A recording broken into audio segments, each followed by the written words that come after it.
ঘণ্টাখানেকের হট্টমেলা নয়, আমার আপনার রায় নিয়ে খাপ পঞ্চায়েত নয়। সন্ধ্যে 7টা মানেই করা সত্যি কথা, যা হজম করতে সময় লাগে। যুদ্ধ হোক বা দুর্নীতি, অপরাধ বা চিটিংবাজি, ঘুরিয়ে নাক দেখাই না আমি, যখন তখন রং বদলাই। আমি স্বর্ণালী, প্রশ্ন করি সোজাসুজি।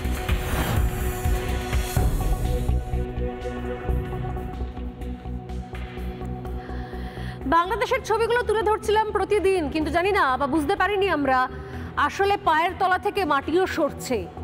কেউ বা কারা কারা এই দেশে থেকে দেশের খেয়ে পড়ে প্রতি মুহূর্তে সংবিধান বিরোধী কথা বলে আসছে।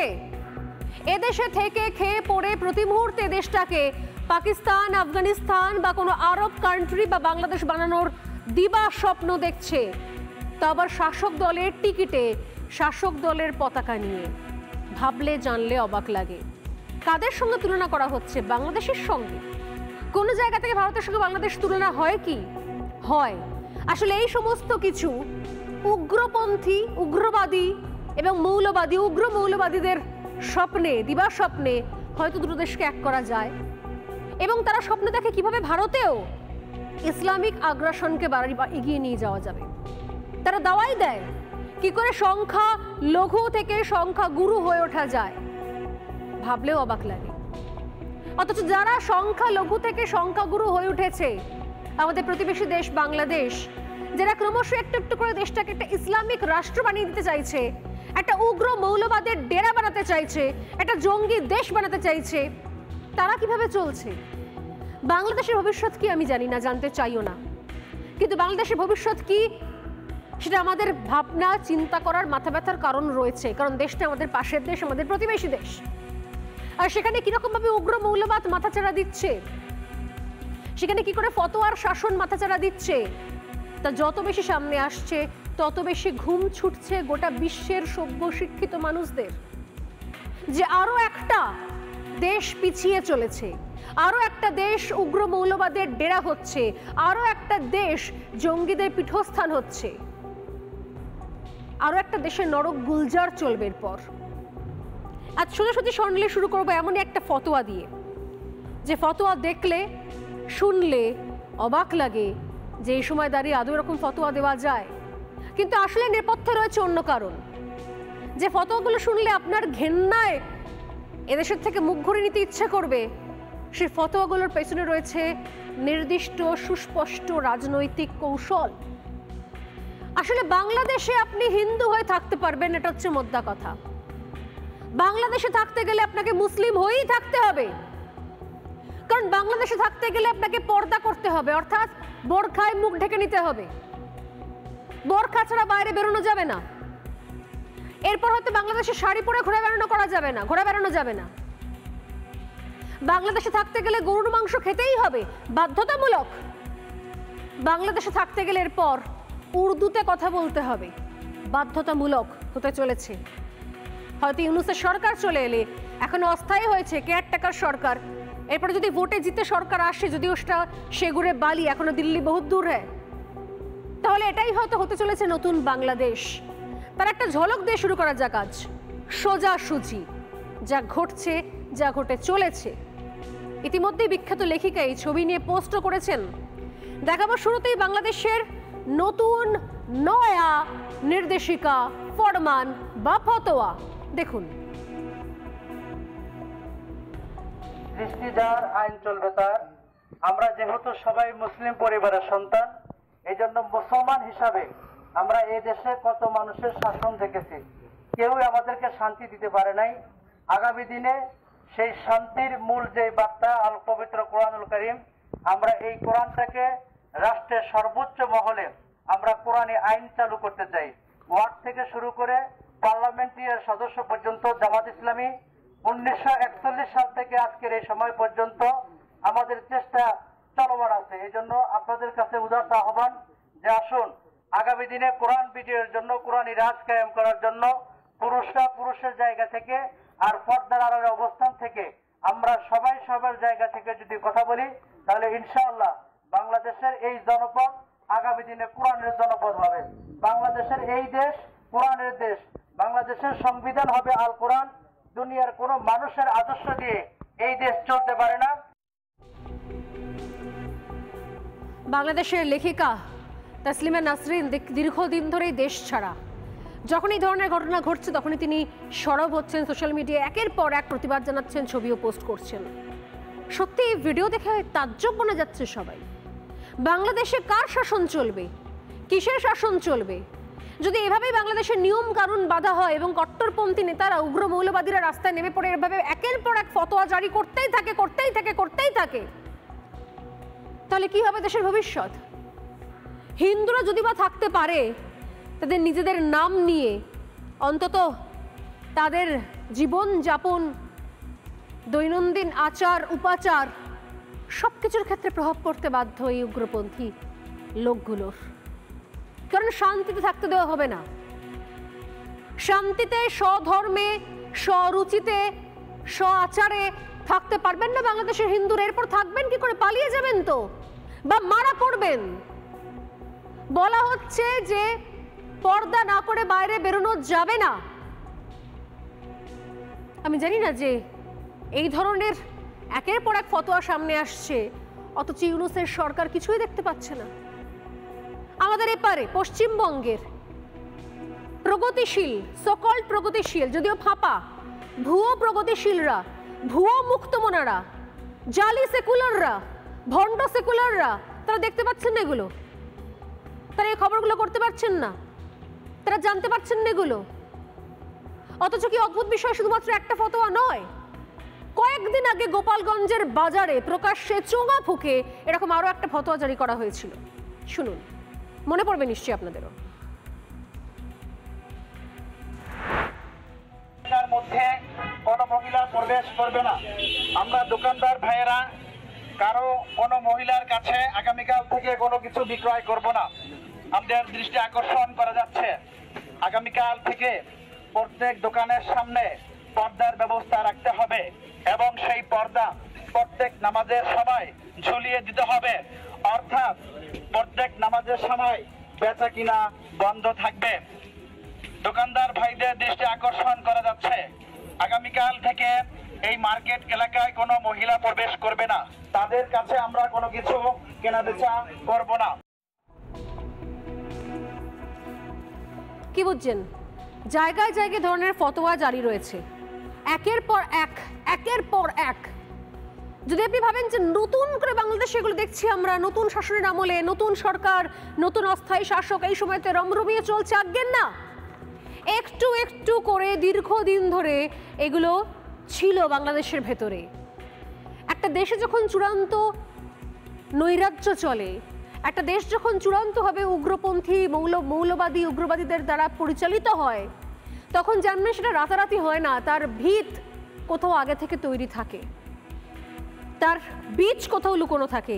যেরকম এই মুহূর্তে যেটা আমি শোনাবো, আব্দুল হালিম, এক হুজুর, তার নিদান। এই নিদান কি সদ্য চলে এসছে? না, এর আগে তিনি একাধিকবার এই নিদান দিয়েছেন। সাম্প্রতিকতম সময় একটা নিদান আমি তুলে ধরছি জাস্ট, কিন্তু এরকম নিদান বাংলাদেশের হুজুররা বহু বছর ধরে দিয়ে আসছেন। আমি আসলে বাংলাদেশের হুজুরদের সঙ্গে আমাদের রাজ্যের ফিরহাদ হাকিমের কোনো পার্থক্য দেখি না। ঠিক ফিরহাদ হাকিমরাও যুগ যুগ ধরে এ ধরনের ছোট ছোট নিদান, ছোট ছোট টোটকা দিয়ে আসেন। কেন বলছি ভারতকে বাংলাদেশ বানানোর ছক? ঠিক যেভাবে বাংলাদেশকে পাকিস্তান বানানোর ছক ছিল এই আব্দুল হালিম সহ আরো কিছু কট্টর মৌলবাদীদের, ঠিক সেরকম ভারতকেও এরকম বাংলাদেশ বানানোর ছক রয়েছে এরকমই কিছু কট্টর মৌলবাদীদের, যারা এদেশে বসে প্রায় সময়তে এই ধরনের উস্কানিমূলক মন্তব্য করেন। তারা বলেন যে পশ্চিমবঙ্গে একদিন পশ্চিমবঙ্গ হবে, কলকাতা হবে একদিন মিনি পাকিস্তান। তারা বলেন যে এখানকার সংখ্যালঘুর একদিন হবে সংখ্যাগুরু। তারা বলেন যে দাওয়াতে ইসলাম দিয়ে সবাইকে আমন্ত্রণ করে নিয়ে আসতে হবে এবং ইসলামের মাহাত্ম্য বোঝাতে হবে। অথচ নির্বাচিত জনপ্রতিনিধি ভারতে রয়েছেন, ভারতে থাকছেন, ভারতেই রয়েছেন। এখানকার সংবিধান তাকে অধিকার দিয়েছে নির্বাচনে প্রতিদ্বন্দ্বিতা করার। সেই নির্বাচনে মানুষের ভোটে জিতে তিনি কথা বলছেন শুধুমাত্র সংখ্যালঘুদের জন্য এবং সংখ্যাগুরুদের সংখ্যালঘু বানানোর ছক কষছেন প্রকাশ্যে। ফিরহাদ হাকিমের সঙ্গে এই আব্দুল হালিমদের কোনো পার্থক্য আছে? আব্দুল হালিমরাও কিন্তু দীর্ঘদিন ধরে বাংলাদেশে ছিল, বাংলাদেশের বাতাসে বড় হয়েছে, খেয়েছে, পড়েছে। ব্যাকগ্রাউন্ড কি আমি জানি না, পারিবারিক ব্যাকগ্রাউন্ড আমি জানি না, কিন্তু এরা এই সময় দাঁড়িয়ে দাঁত নখগুলো বার করে দিয়েছে। মেয়েদের কি করা উচিত, কি সালোয়ার পরা উচিত, কি পাজামা পরা উচিত, কোন কতখানি তার লেন্থ হওয়া উচিত, শাড়ি পরা উচিত কি উচিত নয়, নিদান শুনলে মনে হবে জুতো মারি। এরা কিভাবে কথাগুলো বলে? এরা কি জানে শুধুমাত্র ধর্ম নিয়ে পড়ে থাকে, ধর্মের নতুন নতুন ভার্সন বার করে? দেশের সঙ্গে, দেশের উন্নয়নের সঙ্গে পদ্মা সেতু হোক, দেশের চন্দ্রযান হোক, বিজ্ঞান হোক, লেখাপড়া হোক, শিক্ষা দীক্ষা হোক, কবিতা শিল্প সাহিত্য হোক, গান বাজনা হোক, সিনেমা হোক, বা নতুন নতুন ওটিটির বিভিন্ন ওয়েব সিরিজ হোক, জানে খবর রাখে নাকি বাংলাদেশের ওয়েব সিরিজগুলো কি দেখায়? জানে, খবর রাখে এরা? শুধুমাত্র জানে কি কিভাবে মেয়েদেরকে আটকে রাখতে হবে, মেয়েদেরকে এত অবধি হাতাওয়ালা সালোয়ার পরতে হবে, শাড়ি ফাড়ি পরা চলবে না, এদের চোখে শাড়ি নাকি অশ্লীল। এদেরকে কি করা উচিত? যদি আমাদের যখন গাটা রিরি করে ওঠে, মনে হয় এদেরকে তো জুতোনো উচিত। ঠিক সেই সময় আমাদের সামনে চলে আসে এই রকম বাংলাদেশি হুজুরের ইন্ডিয়ান ভার্সন, হুজুর পার্ট 2, ফিরহাদ হাকিম। ইয়া বাবা, কি বাত, ক্যা বাত! কি সব নিদান দেন তিনি এদেশে বসে, পশ্চিমবঙ্গে বসে। যখন নিদানগুলো শুনি তখনই কোথাও মনে হয় কি বাংলাদেশের জন্য রিফ্লেকশন শুনতে পাচ্ছি। একা বাংলাদেশ বানানোর ছক দায়িত্ব নিয়ে রেখেছেন বোধহয় ম্যাডাম মাননীয় ফিরহাদ হাকিম সাহেব একা দায়িত্ব নিয়ে বসে আছেন বাংলাদেশকে, ভারতকে বাংলাদেশ বানানোর জন্য। আদেও এদেশের গণতন্ত্র এই অনুমতি দেয় কোন নির্বাচিত প্রতিনিধিকে যে ধরনের ভাষা, যে ধরনের নিদান, যে ধরনের টোটকা তিনি প্রকাশ্যে মাইক্রোফোনে বলছেন, শোনাচ্ছেন? পাল্টা কোয়েশ্চেন করলে তিনি বলেন যে আমি মনে প্রাণে একজন সেকুলার। যদিও সেকুলার, এদেশে সেকুলার মানে আসলে এরকমই, যেরকম বামপন্থী সেকুলাররা এরকমই হয়। কিন্তু প্রশ্ন হচ্ছে এই দেশ তো এই অনুমতি দেয় না, বাংলাদেশ অনুমতি দেয়। একের পর এক ফতোয়া তারা জারি করে যাচ্ছে। শুরুতে কি বলেছিলাম, বাংলাদেশে হিন্দু হয়ে আর বাঁচা যাবে না। আপনার নামের পাশে হিন্দু সারনেম ঝুলতে পারে বাংলাদেশে, কিন্তু আপনার আচার আচরণ, খাওয়া দাওয়া, পোশাক, ব্যবহার, দৈনন্দিন অভ্যেস সবকিছু আপনাকে বদলে ফেলতে হবে বাংলাদেশে। বাংলাদেশের হিন্দুরা প্রতিদিন আমাদেরকে ভিডিও পাঠান, অডিও মেসেজ পাঠান, লিখে পাঠান, তারা সামনে আসতে ভয় পাচ্ছেন। আর যখন তারা ভয় পাচ্ছেন সেই সময় শুনুন আরও একটা ফতোয়া, বাংলাদেশের আরও একটা ফতোয়া। সমস্ত হোটেল, ক্যাফে, রেস্টুরেন্ট, বড় হোটেল, ছোট হোটেল, রাস্তার পথের ধারে ধাবা, ছোট দোকান, বড় দোকান, কফি শপ, রেস্টুরেন্ট, সব জায়গার জন্য কি নিদান দেওয়ার চেষ্টা করা হচ্ছে, কি নিদান দেওয়া হচ্ছে প্রকাশ্যে। ইউনূস এগুলো দেখতে পান না, ইউনূসের প্রেস সচিব এগুলোকে নোট ডাউন করতে পারে না। অশিক্ষিত তারা, বেহায়া তারা, মিথ্যুক তারা, এগুলো দেখতে পায় না, শুনতে পায় না, এগুলোকে নোট ডাউন করতে পারে না। তাদের বক্তব্য হচ্ছে ইন্ডিয়ান মিডিয়া নাকি সঠিক খবর দেখাচ্ছে না। আরে রিপাবলিক বাংলা সোজাসুজি চোখে চোখ রেখে যা ঘটে তা দেখানোর ক্ষমতা রাখে, দম রাখে। দেখুন আরো একটা ফতোয়া, দেখুন। গরু কারো মা নয়, গোস্ত রাখতে নাই কোনো ভয়। গরুর গোস্ত রাখতেই হবে, নইলে হোটেল বন্ধ হবে। গরুকে যারা মা মনে করি না আমরা মুসলমান, আমার দেশে সব হোটেলে গরুর গোস্ত রাখা বাধ্যতামূলক। গরুর গোস্ত রাখতেই হবে। যে সমস্ত হোটেলে গরুর গোস্ত থাকবে না সেগুলো হচ্ছে ওই ভারতের দালাল, যারা গরুর গোস্তের জন্য মুসলমানদের শহীদ করে, তারা ইসকনের দালাল। বাংলাদেশে একটা ট্রেন্ড শুরু হয়েছে যে গরুর মাংস রান্না না করা, এটা অনেক হোটেলই রাখে না। তো আমি যেই হোটেলে গরুর মাংস রাখে না আমি সেই হোটেলে ভাত খাই না। এত মানে চুলকানি কেন? হ্যাঁ, এটা তো এখনো বাংলাদেশে আছে, ভারতের অঙ্গরাজ্য হয়নি। যদি কোনোদিন হয় সেদিন এটা কইরো, সেদিন আমরা দেখবো নি। ঠিক আছে, তোমাদের সাথে কেমন করে লড়াই করা লাগে আমরা লড়াই করবো নি, ওই দিন আমরা দেখবো। সুতরাং আপনারা যারা যে সকল দোকান বলবে গরুর মাংস নাই বা গরুর মাংস রান্না করে না, কোনো কিছু বলার দরকার নাই, ওই দোকান বয়কট, ওই দোকানে খাওয়া দরকার নাই আমার। শুনছেন তো তারেক রহমান, এবার তারেক রহমানের ডেজিগনেশন দেখলেন তো, ডেজিগনেশনটা নিচে যেটা লেখা যায়, ডেজিগনেশন মানে যে পদে তিনি রয়েছেন, বাংলা করে বলি, যুগ্ম সচিব গণ অধিকার পরিষদ। গণ অর্থাৎ জনগণ, তার অধিকার পরিষদের যুগ্ম সচিব তারেক রহমান। তিনি কি অসাধারণ নিদান দিচ্ছেন। বলছেন এটা কি ভারতে থাকি নাকি, এখানে গরুর মাংস মাস্ট, সব জায়গায় গরুর মাংস খেতেই হবে, আপনাকে বাংলাদেশে থাকতে গেলে গরুর মাংস খেতেই হবে। ডেজিগনেশনটা কি, পদটা কি, যুগ্ম সচিব জনগণের অধিকার পরিষদের তিনি দায়িত্বে আছেন যুগ্ম সচিব হিসেবে। ভার বোঝেন, ভাড়ামো বোঝেন, চূড়ান্ত অশিক্ষিত লোকজন কিভাবে কথা বলে দেখতে পান। এই তারেক রহমানদের এদেশে নিয়ে এসে জুতো পেটা করা উচিত, কিন্তু চিন্তার কোনো কারণ নেই। আমাদের কাছে আছে তারেক রহমানের ভার্সন নাম্বার 2, তারেক রহমানের ইন্ডিয়ান ভার্সন। কে, তার ডেজিগনেশন কি, তিনি কোন পদে আছেন সেটা আপনারা বলবেন। কুইজ কন্টেস্ট দিদি নাম্বার 1 এর মতো আপনাদের উপর ছেড়ে দিলাম। কিন্তু শুনুন যে তারেক রহমানের যে নতুন ভার্সন, আমাদের ইন্ডিয়ান ভার্সন, তিনি কি নিদান দিচ্ছেন। এবার এক সে বারকার এক নিদান দিয়ে আসছেন। আমরাও শুনছি, আপনারাও শুনছেন, আমরাও জানি, আপনারাও জানেন তার ডেজিগনেশন কি, তিনি কোন পদে আছেন। কিন্তু কখনো কেউ প্রশ্ন করছে না, কখনো তার বিরুদ্ধে কোনো কেস ফাইল হচ্ছে না, কেউ কখনো তার বিরুদ্ধে কিছু জানতে চাইছে না, কোনো পদক্ষেপ নিচ্ছে না। তিনি একটার পর একটা নিদান দিয়ে আসছেন। শুনে দেখুন কি বলছেন, আর কোন পদে আছেন সেটা আপনারা বলুন। দেখুন, যারা দুর্ভাগ্য নিয়ে জন্মেছে, যারা ইসলাম নিয়ে জন্মায়নি, তাদেরও দাওয়াতে ইসলাম অর্থাৎ ইসলামের দাওয়াত দিয়ে তাদের মধ্যে ঈমান নিয়ে আসলে এটা আল্লাহ তাআলাকে খুশি করা হবে। আমাদের इस्लामेर रास्ता। बंगाल में तो हम 33% हैं, मगर हिंदुस्तान में भी हम सिर्फ 17% है और हमें माइनॉरिटी कम्युनिटी कहा जाता है। मगर हम अपने आप को माइनॉरिटी नहीं सोचते हैं, हम सोचते हैं अगर अल्लाह की रहमत है हमारे ऊपर, अगर तालीम हमारे साथ है, तो हम एक दिन मेजॉरिटी से भी मेजॉरिटी हो सकते हैं और हम अपने अल्लाह की ये मेहरबानी होगी जो हम अपने ताकत से ये हासिल करेंगे। इंशाअल्लाह ताला एक दिन ऐसे होगा जब बंगाल के आधे पॉपुलेशन वो भी उर्दू बोलेंगे और उर्दू शेर शायरी बोलेंगे। इंशाअल्लाह ताला एक दिन ऐसे होगा जब बंगाल के आधे पॉपुलेशन वो भी उर्दू बोलेंगे और उर्दू शेर शायरी बोलेंगे। কি বুঝলেন, কোনো পার্থক্য পেলেন?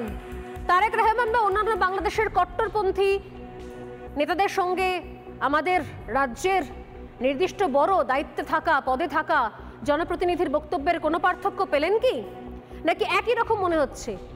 সুর মিলে সুর মেরা তুমহারা টাইপের যেরকম ওই সুর আর এই সুর কোথাও মিলে যাচ্ছে না। তৃণমূল কংগ্রেস নাকি কিছু বিবৃতি দিয়েছে, সেই বিবৃতির কোনো মানে অর্থ নেই। একটাই পদক্ষেপ হতে পারতো, অবিলম্বে ফিরহাদ হাকিমকে বাংলাদেশে পাঠিয়ে দেওয়া উচিত ছিল। যে এই ধরনের কথা, এই ধরনের ভাষা, এই ধরনের টোটকা এখানে নয়, এদেশে নয়, প্লিজ বাংলাদেশে গিয়ে এই সমস্ত টোটকাগুলো শোনান, অনেক শাবাশি পাবেন, বাহবা পাবেন, হাততালি পাবেন। অথচ এখানে শুনে এগুলো কথাগুলো বলছেন। এবার ফিরহাদ হাকিমের সঙ্গে আরো একবার মিলে সুর মেরা তুমহারার মতো তারই সমমনস্ক, সমভাবনা চিন্তার মানুষজনের বক্তব্য শুনুন। চট্টগ্রাম থেকে একজন অধ্যাপক, তিনি কি বলছেন দেখুন।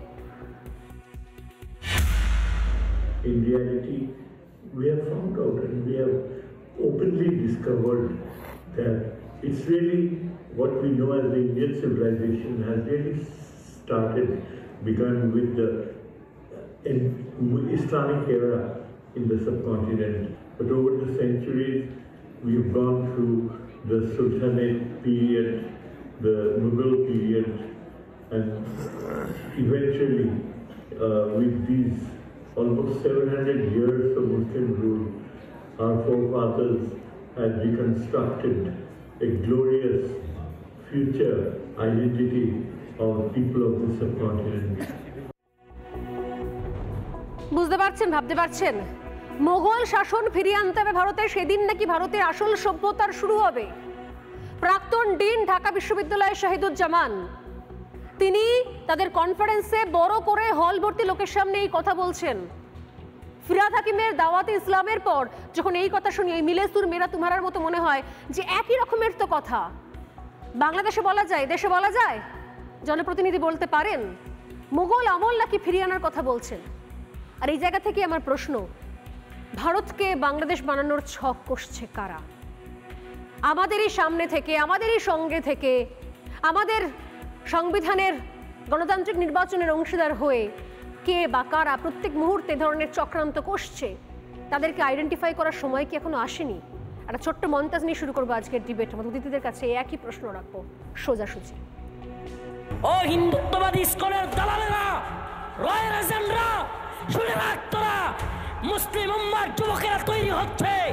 তোরা যদি আমাদের এক আলিফকে ফেলে দিস, আমরা তোদের 10টাকে কচুকাটা না করে শাহাদাতের পেয়ালা পান করবো না ইনশাআল্লাহ।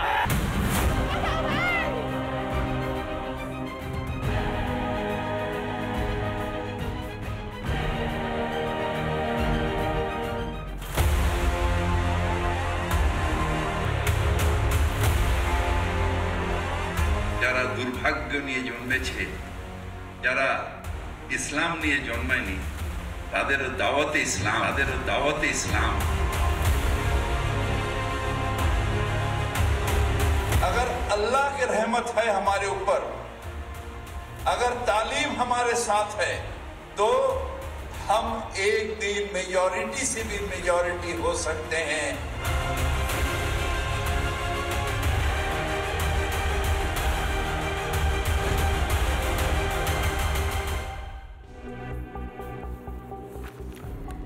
যারা রয়েছেন আমার সঙ্গে এই মুহূর্তে স্টুডিওতে এক এক ঝট করে আলাপ করে নিয়ে রয়েছেন বিজেপি মুখপাত্র এবং গবেষণা করছেন তিনি অভ্র সেন, রয়েছেন অধ্যাপক দেবাশিস চৌধুরী, রয়েছেন লেখিকা, ইতিহাস নিয়ে দীর্ঘদিনের চর্চা যার রত্না ভট্টাচার্য। আমার রত্না থেকে খুব আজকে জানার ইচ্ছে রয়েছে, পরে জিজ্ঞাসা করব যে এই মোঘল আমল ফিরিয়ে আনার মতো কথা এই সময় দাঁড়িয়ে বলতে পারছি, এটাকে নেহাত একটা কথার কথা এর পেছনে রয়েছে অন্য রাজনৈতিক কৌশল, অন্য জিহাদি মানসিকতা, গজওয়ায়ে হিন্দ আমরা শুনেছি। এটা দেখছি তার হাতে কলমে তার সেটাকে বানানোর জন্য একটা নির্দিষ্ট ছক তৈরি করা হচ্ছে, এবং সেখানে আমাদের দেশের কিছু অংশের মানুষ, বিশেষত খুব লজ্জাজনক বিষয় যে আমাদের রাজ্যের কিছু নির্লজ্জ বেঈমান মানুষজন তার সঙ্গে হয়তো তাল ঠুকছে।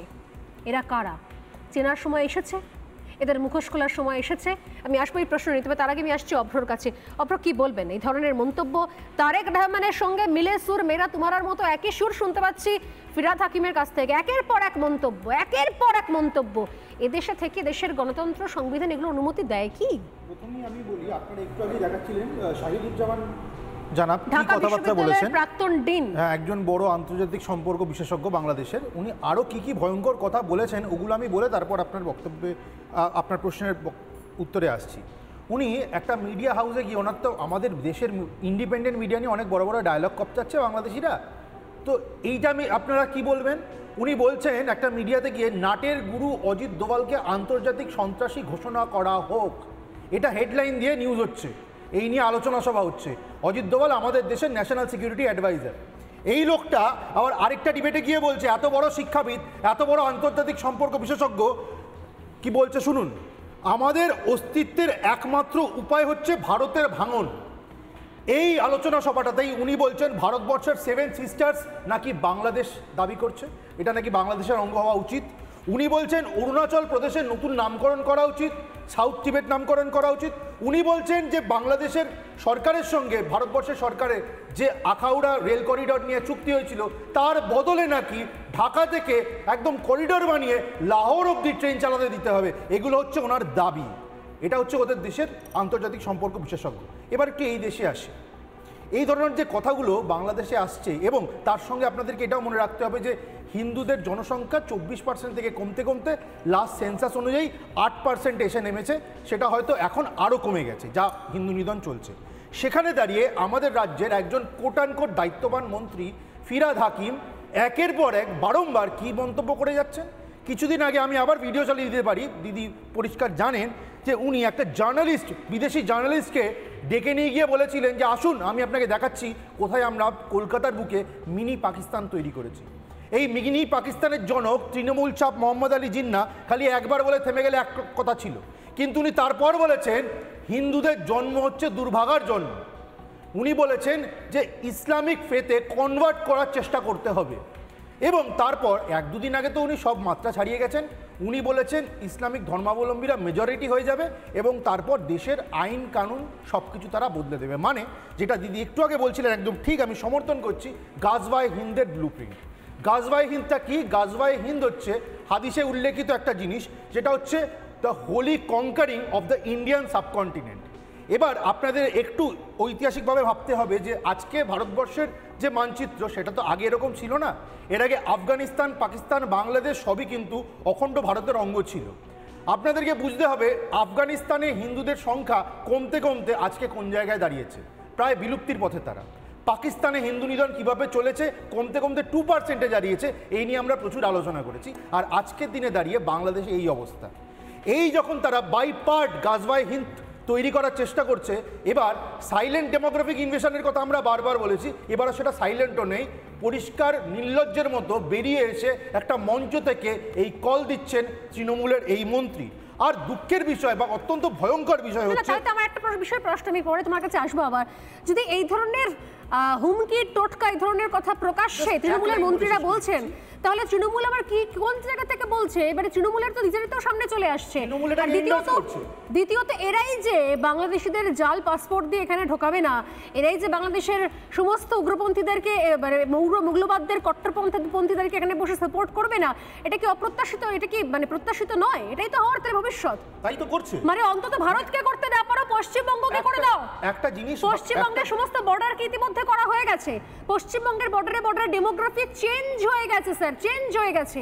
আমি জাস্ট বলি স্বর্ণালীদি, এই প্রেক্ষাপটে দাঁড়িয়ে যখন বাংলাদেশে এই অবস্থা, তারপরেও পশ্চিমবঙ্গ সরকার কেন ভারত সরকারকে 72টা আউটপোস্টের জমি দিচ্ছে না বলুন তো? এই প্রেক্ষাপটে দাঁড়িয়ে তাদের কি এমন ভেস্টেড ইন্টারেস্ট লুকিয়ে রয়েছে? আরেকটা প্রশ্ন, যদি বাংলাদেশের মৌলবাদীরা মমতা বন্দ্যোপাধ্যায় বা তৃণমূলের মধ্যে কোনো পরিত্রাতার চিত্র দেখতে না পেত, তাহলে কিন্তু আনসারুল্লাহ বেঙ্গল টিম, তার যে লিডার জসিমউদ্দিন রহমানি, উনি কিছুদিন আগে একটা ভিডিও বার্তায় পরিষ্কার মুখ্যমন্ত্রী মমতা বন্দ্যোপাধ্যায়কে এটা বলতেন না যে ভারতবর্ষ থেকে পশ্চিমবঙ্গকে ইন্ডিপেন্ডেন্ট করুন, মানে ভেঙে বেরিয়ে আসুন।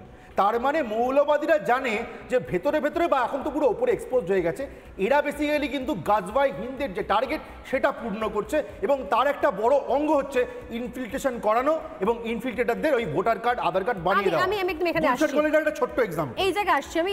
দেবাশিস আপনার কাছে আসি, যে ধরনের ফটোয়া আমরা দেখলাম, কিছু ফটোয়া তসলিমা নাসরিনও পোস্ট করেছেন, কিছু আমাদের কাছে এসছে, ভয়ঙ্কর যে সমস্ত ছবি দেখতে পাচ্ছি, সেখানে বলা হচ্ছে কোনকার হুজুররা নিদান দিচ্ছেন, প্লাস আরও অনেকে ঘরে ঘরে গিয়ে চোঙা ফুঁকে বলা হচ্ছে মেয়েরা কি পরবে, পর্দা করাটা বাধ্যতামূলক।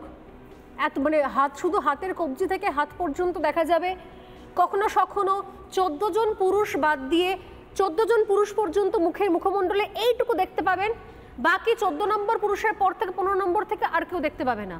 মানে এই যে ধরনের নিয়ম কানুন, এই ধরনের নিদান দেওয়া হচ্ছে, আমাদের কাছে খবর আসছে, আমি এর আগের দিনও বলছিলাম আপনাদের, বাংলাদেশের বিভিন্ন প্রান্তে হিন্দুরা শাখাপালা খুঁড়ে ফেলছে, সিঁদুর মুছে ফেলছে। এরপর সত্যি সত্যি বাংলাদেশে হিন্দু হয়ে থাকা যাবে? আর শুধু নামের পাশে পদবিটা হয়তো হিন্দু হিসেবে ঝুলে থাকবে, আর তারা কোনোভাবে আচরণ, ধর্মীয় চরণ, কোনো পোশাক আশাক কোনো জায়গা থেকে তারা হিন্দু থাকতে পারবেন না। দেখুন, এটা একদম ফান্ডামেন্টাল কোয়েশ্চেন আপনি করছেন, একদম মানে মৌলিক প্রশ্ন। আর যা প্রতিবেদন দিয়েছেন আর যে প্রশ্নটা করছেন, সেখান থেকে একটা জিনিস পরিষ্কার, 1971-এ বাংলাদেশ তৈরি হয়েছিল বাংলা ভাষা আন্দোলনের মধ্যে দিয়ে, মুক্তিযুদ্ধের মধ্যে দিয়ে। তার মানে বাংলাদেশ যখন শুরু হলো 71-এ, তখন তার মূল চেতনা, তার মূল স্পৃহা, তার আত্মা ছিল বাঙালি সভ্যতা, সংস্কৃতি। সেখান থেকে আজকে 2024-এ এসে বাংলাদেশ কোথায় গিয়ে দাঁড়াচ্ছে, যেটা আমরা একসময় কাশ্মীরে দেখেছি। মানে যেই কাশ্মীর আমরা জানা, কাশ্মীর কি কালি আমরা জানতাম, কাশ্মীরের মুসলিম মেয়েরাই যথেষ্ট গয়না পরতো, যথেষ্ট সাজগোজ করতো। আজকে কাশ্মীরে সবে বোরখা পরে, চোখ মুখ ডেকে তারা। আমি একটা ছবি খুব ভাইরাল হয়েছিল, সবাই দেখেছেন নিশ্চয়ই, যে 60-এর দশকের আফগানিস্তান, 50-60-এর দশকে, সেই সময় তো আফগানিস্তানের মহিলাদেরকে যে পোশাকে দেখতে পাওয়া গেছিল, স্কার্ট ব্লাউজ পরে, হাই হিল জুতো পরে হাঁটতে, তার পরবর্তীকালে তালিবান ঢোকার পর কি ভয়ঙ্কর পরিণতি হয়েছে। একদমই তাই। বাংলাদেশও ঠিক একই পথে হাঁটছে, বাংলাদেশেও সেখানে সেটাই হচ্ছে। কিন্তু যা ফান্ডামেন্টাল কোয়েশ্চেন বা যেটা আপনাদের ইঙ্গিত হচ্ছে, যে বাংলাদেশ 71-এর বাংলাদেশ, একটা মুক্তমনা বাংলাদেশ, একটা চেতনার বাংলাদেশ, বাংলা ভাষার বাংলাদেশ, বাঙালি সভ্যতার সংস্কৃতি ঐতিহ্যর বাংলাদেশ, সেটা আজকে এরকম ইসলামিস্ট একদম কট্টরপন্থী, একদম পুরোপুরি মানে একটা ইসলামিক স্টেট, একটা এমিরেট অফ বাংলাদেশ, যেরকম এমিরেট অফ আফগানিস্তান একটা আমিরাত অফ বাংলাদেশে পরিণত হচ্ছে। এই প্রক্রিয়াটা কেন, কি করে হলো? আমার বক্তব্য, যতবার ভারতবর্ষ সেকুলার হয়েছে, যতবার বুদ্ধদেব ভট্টাচার্য কলকাতা থেকে তাসলিমা নাসরিনকে তাড়িয়েছে, যতবার আমার এখানে মুসলমান তোষণ ভারতবর্ষে হয়েছে, ততবার বাংলাদেশ ইসলামিক হয়েছে, ততবার বাংলাদেশ জিহাদি হয়েছে, গোড়ায় গলদ হয়েছে। আমরা এখানে সেকুলারিজমের মানে মুসলমানের তোষণ করেছি। আমাদের এখানকার মুসলমান তোষণ বাংলাদেশ, পাকিস্তান উভয়ই এবং কাশ্মীরেও ইসলামিক জিহাদকে জন্ম দিয়েছে। সেকুলার পার্টিগুলো মাইনরিটি রাইটস এবং সেকুলারিজমের নামে যেই ধরনের নক্কারজনক হিন্দু বিদ্বেষ এবং মুসলমানদের মধ্যে জিহাদিদের তোষণ যেইভাবে করে এসছে, তারই ফল আজকে আমরা দেখছি যে বাংলাদেশ এইভাবে এমিরেট অফ বাংলাদেশ হয়ে যাচ্ছে।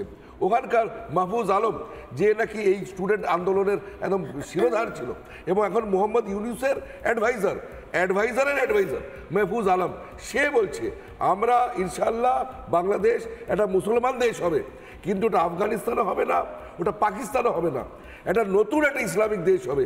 নতুন ইসলামিক দেশ কিরকম? ইসলামিক দেশ যেরকম এমিরেট অফ আফগানিস্তান যেরকম হয়েছে, একদম এমিরেট অফ বাংলাদেশ হবে। আপনি বলছিলেন যে মানে এর আগেও ভারতকে বারবার করে, আমি জানি না এখানে স্বপ্নাদি নিজে রয়েছেন, বলা হচ্ছে এই ঢাকা বিশ্ববিদ্যালয়ের প্রাক্তন ডিন তিনি বলছেন যে মুঘল শাসনকে ভারতে ফিরিয়ে আনতে হবে। বাংলাদেশে বসে তারা তো স্পর্ধা, তিনি বলছেন যে ভারতে মুঘল শাসন ফিরিয়ে আনতে হবে, সেটা আমাদের লক্ষ্য, আমাদের টার্গেট। একই রকমের ইঙ্গিত শুনতে পাচ্ছি আমি ফিরহাদ হাকিমের গলায়।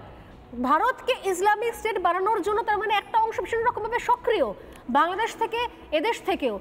কিছুক্ষণ আগে দেবাশিস বলছিলেন যে এখানেও এর আগে সেকুলার পন্থী কিছু লোকজন বারবার করে আসলে প্রমাণ করেছে যে হিন্দু বিদ্বেষটাকেই কোথাও প্রাধান্য দিয়েছে, মানুষের মনে ঢুকিয়ে দিয়েছে। আমি জাস্ট ছোট একটা জিনিস দেখছিলাম, কিভাবে কোথাও সিনেমা থেকে শুরু করে বিভিন্ন জায়গাতে দেখা যায় এই 70-80 দশক থেকে, আমার মনে হয় অনেকেই মানে যারা টিভি দেখছেন তারা আমার সঙ্গে সহমত হবেন, দেখবেন কীভাবে সিনেমাতেও দেখা যায় যে হিন্দু কোনো সাধু বা হিন্দু কোনো গুরু, তার মানে হিন্দু কোনো মহারাজ মানে তাকে একটা ভিলেন বানিয়ে দেওয়া, সেজন্য কোনো ভিলেন সিনেমার ক্ষেত্রে। আর বাঁচাচ্ছে কে? ত্রাতাকে বিল্লা নাম্বার 786, সেই বিল্লা পড়লে বেঁচে যাচ্ছে। প্রত্যেক ক্ষেত্রে একটু একটু করে হিন্দু বিদ্বেষকে কীভাবে এখানে প্রায়োরিটি দেওয়া হয়েছে, যত দেওয়া হয়েছে তত কোথাও পাশে আমাদের মধ্যে আমাদের বাইরে এই উগ্র মৌলবাদের জন্ম হয়েছে। মোঘল শাসন ফিরিয়ে আনার কথা কারা বলতে পারে স্বপ্নাদি? কারা এরা? কি মনে হয় ভারতে মোগল শাসন ফিরিয়ে আনার কথা কারা বলছে বলে মনে হচ্ছে আপনার? তাদের রুট কি, তাদের ইন্টেনশন কি বলবো? হ্যাঁ প্লিজ। ভারতে মোগল শাসন ফিরিয়ে আনার কথাটা কেন বলেছে জানো? আমার মনে হয় সেটা হচ্ছে যে আওরঙ্গজেবের থেকেও যদি আমি ধরি, ওরা দেখে গেছে যে আমরা হিন্দুরা এক হই না, ছোট ছোট রাজ্য থাকে এবং কোনো রাজা এক হয়নি। যদি আজকে রাজারা এক হতো, রাজস্থানকেই তোমরা উদাহরণস্বরূপ দেখো, তাহলে কিন্তু মানে আকবর বা মুঘল এরা কেউই বাসা বাঁধতে পারতো না ভারতের ভূমিতে।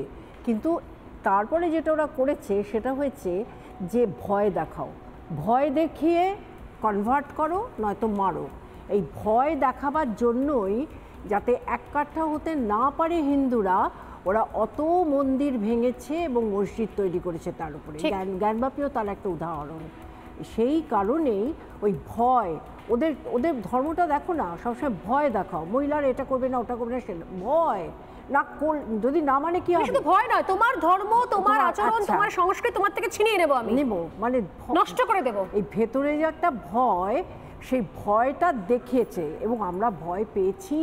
হিন্দুরা ভয় পেয়ে আস্তে আস্তে নিজেদের গুটিয়ে নিয়ে সরে গেছি।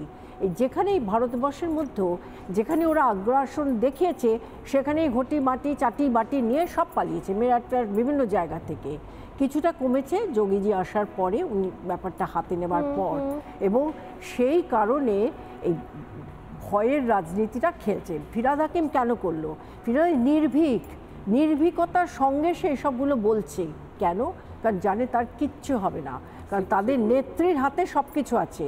নেত্রী জানে কিভাবে মানে ক্রিমিনালদের কন্ট্রোল করতে হয় এবং ক্রিমিনালদের দিয়ে কাজগুলো করাতে হয়, এবং জানে কি করে এদেরকে ধরে দুধেলকারীদের ধরে কি করে ভোট ব্যাংককে সিকিউর করতে হয়। এক্স্যাক্টলি 72টা পোস্ট উনি যেটা বললেন, সেই পোস্টে সুপ্রিম কোর্টকে কাজকলা দেখিয়ে আজও জমি দেয়নি। তাতে কি হয়েছে, কারণ ইউনিট সরকার সমস্ত জিহাদিদের জেল থেকে বার করে দিয়েছে, যাদের শেখ হাসিনা ভরেছিল। এখন তারা বেরিয়ে এসছে, তারা প্রত্যেকে একটা করে হিস্ট্রি শিটার। তার এখন এই 72টা জায়গা খোলা রয়েছে, কাটা তার দেওয়া যায়নি। এবার তারা এখানে ঢুকে জনগণের সঙ্গে মিশে যাচ্ছে। এবার আমরা জানি না কে কখন মানে কিডন্যাপ হয়ে যাবে, কে কখন মরবে, কি করবে, আমরা কিচ্ছু জানি না। প্রচ্ছন্ন মদত রয়েছে এই সরকারের এগুলো করার পেছনে। তাহলে আফগানের জনগণের হাতে 15 জন না 11 জন ধরা পড়েছে কি করে মালদার ওই মানে তোমাদের ওইখান থেকে কি করে তাদের হাতে আধার কার্ড, তাদের হাতে তার বাবার মৃত্যুর সার্টিফিকেট, তার নিজের সার্টিফিকেট, তার ছেলে জন্মের খবর, কি করে এগুলো মাল থেকে তাকে সাপ্লাই করা হয়েছে। একদম আমাদেরই মানে সুদূর প্রসারী। তাদের মানে তাদের স্বকীয়তা সব হারিয়ে ফেলেছে, ভুলেছে। সবকিছু নষ্ট করে নেব, সবকিছু ধ্বংস করে নেব, এবং ইতিহাস সাক্ষী রয়েছে, যুগ যুগ ধরে এরকম হয়েছে। প্রত্যেককে ধন্যবাদ জানাচ্ছি এই মূল্যবান বক্তব্য রাখার জন্য। তবে তার আগে সোজাসুজি স্বর্ণালী শেষ করার আগে সোজাসুজি একটুখানি ইতিহাসের দিকে মনে করিয়ে দিই, যারা এখনো পর্যন্ত মুঘল আমলকে সাপোর্ট করে চলছেন, বলেন যে অনেক সময় যে সেই ইতিহাসগুলো আরো বেশি করে জানা দরকার, কিন্তু আসল ইতিহাস জানতে পেরেছি কি খুব সহজে, একদম ঝড়ের গতিতে একটা পয়েন্ট।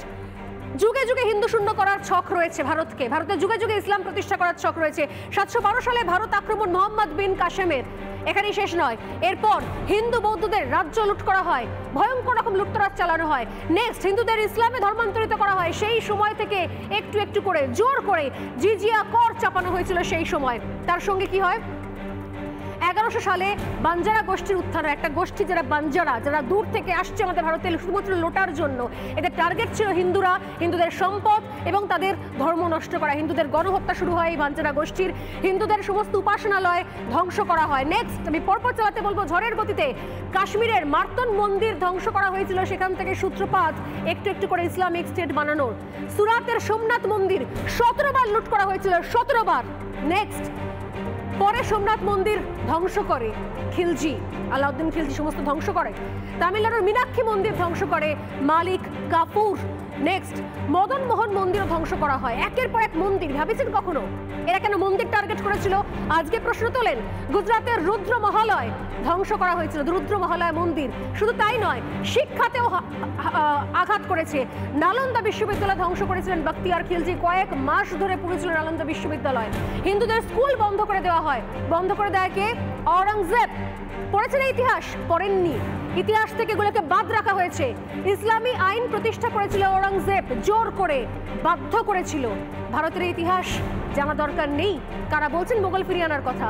240টা মন্দির ধ্বংস করেছিল আওরঙ্গজেব। সরকারি চাকরি থেকে হিন্দুদেরকে সরিয়ে দেওয়া হয়েছিল, হিন্দুরা কোনো সরকারি অনুদান পাবে না। হিন্দুদের উপর সামাজিক বিধিনিষেধ চাপানো হয়েছিল। আসলে কোথাও হিন্দুদের টুটি চিপে ধরা হয়েছিল। আজও যারা বাংলাদেশে বসে বলছে, তারা স্বপ্ন দেখছেন যে ভারতকে ইসলামিক স্টেট বানানোর, এবং যারা তাতে এপারে বসে সুরে সুর মেলাচ্ছে, তাদের চেনা দরকার, তাদের মুখোশ খোলা দরকার, এবং অবিলম্বে তাদেরকে ঘিরে ধরা দরকার, প্রতিবাদ করা দরকার। এখনো না করলে আর কবে? একটা সময় বিরতির পর ফিরে আসছি, সঙ্গে থাকুন।